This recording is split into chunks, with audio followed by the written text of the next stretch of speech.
आम 7 दिन 8 दिन पर्यंत आम रही जदि किसी न शुणे आम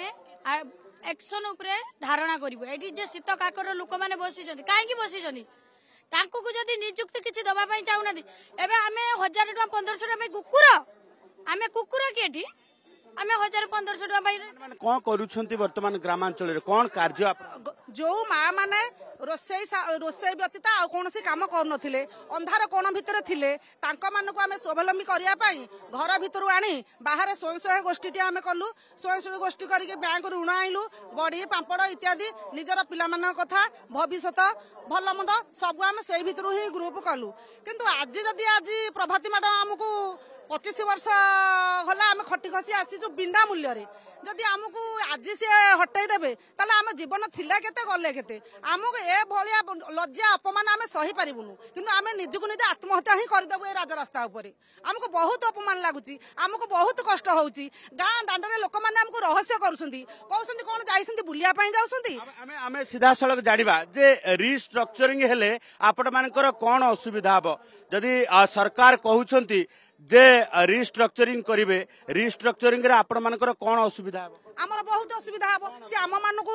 अलगा करदेबे आउ नुआ एसएसजी रखिबे आम मानकु छुटाई करदेबे छुटाई कर माने भाबुछंती आपण माने काम करूछंती आपण माने काई भाबुछंती कथा त आज ए पर्यंत हमर कथा बुझी नाहंती बारंबार से ब्लॉक को लेटर दउसंती प्रत्येक जिल्ला कार्यालय को सब पठै दैसंती तेनु करी हमकु समस्त रहस्य करूसंती कहसंती कोन पई से माने जाउछंती सरकार कोन आग कथा मानिबो जे से जाउछंती आमे आखि लुहा आखि रे चापी की गोटे कथा आसुची जेतेले रिस्ट्रक्चरिंग हबो जो माने काम करूछंती जो माने एते दिन धरी काम करूछंती आपण मानकर कॉन्फिडेंस अछि आपण माने काम करूछंती आपण माने ही रहिबे आपण माने काई घटे दे बोली भाबु तांकर से भाबुछंती जे दलीय भित्ति नुआ एसी रखिबे आमुको नवीन सरकार रखिथिले नवीन सरकार जेहेतु पळैले आमुको से मोहन सरकार कहसंती आमे बीजेपी रे जो सदस्य मा माने अछंती तांको मानको ही रखिबु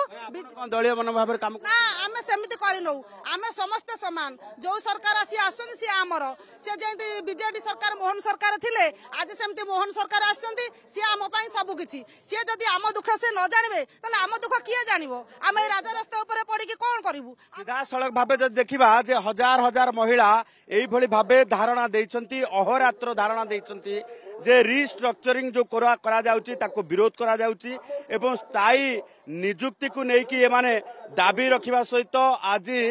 एठी गांधी मार्ग रे अहोरात्र धारणा देइछंती ये होची तार चित्र जोठी गत 2 दिन धरी एठी रात्रि परे मध्य ए महिला माने रास्ता उपरे ही एठी जो रही जे रात्रि यापन करिसंती ता सहित वर्तमान गोटे कथा होची जे रिस्ट्रक्चरिंग को हटेबा सहित स्थायी नियुक्ति दिया जाऊ हमर दाबी रहिला इसी रिस्ट्रक्चरिंग को सरकार प्रत्याहार करि नियंतु एवं एसएचजी मां मानकु मासिक 1000 टका भत्ता प्रदान करंतु रिस्ट्रक्चरिंग रो प्रॉब्लम आज को 24 वर्ष धरी आमे गाँ गली रो मां मानकु माने किछि शिखे एसएचजी माने शिखे बैंक ऋण आनिबाठू परिवार प्रतिपोषण पिला छुआर पाठ पढ़ाठू सब किछि शिखे चलीचु आज पर्यंत आमको जिते बड़े इसी मेंबर कर आमको स्वच्छासेवी महिला भाव में आम इसी मेंबर होइथिलु जेतेबेले वर्षे हेला हमकु किछि पारिश्रमिक बाबद पारिश्रमिक तो नुहे मीटिंग फीस एवं गस्त खर्च बाबद 1000 टंका जेतेबेले सरकार प्रदान कले आज नूतन सरकार आसी 6-7 मास पर हमकु रिस्ट्रक्चरिंग करिया पई बाहरी पड़छंती तनु रिस्ट्रक्चरिंग को जेते जल्दी होबो सरकार ताको प्रत्याहार करि नियंतु रिस्ट्रक्चरिंग रो प्रॉब्लम हेले हमर मान सम्मान और स्वाभिमान नष्ट कहीं ना आम जिते गाँ गहली प्रथम कर गाँ गहली कथा कहले न सरे गोटे स्त्री लोकटे जदि घर गुड़ काढ़े ताले ताको बहुत कथा शुणापी पड़े से आम क्या कथा को न शुणी समाज मंगल करूँ समाज सेवा करूँ बोली कही घर गुड़ काढ़ी जिते आज पद पदवी नहीं कि किसी कथा नहीं मेन कथा रिस्ट्रक्चरिंग माने स्वाभिमान क्षीण हो चाहूनु आम स्वाभिमान क्षीण न हो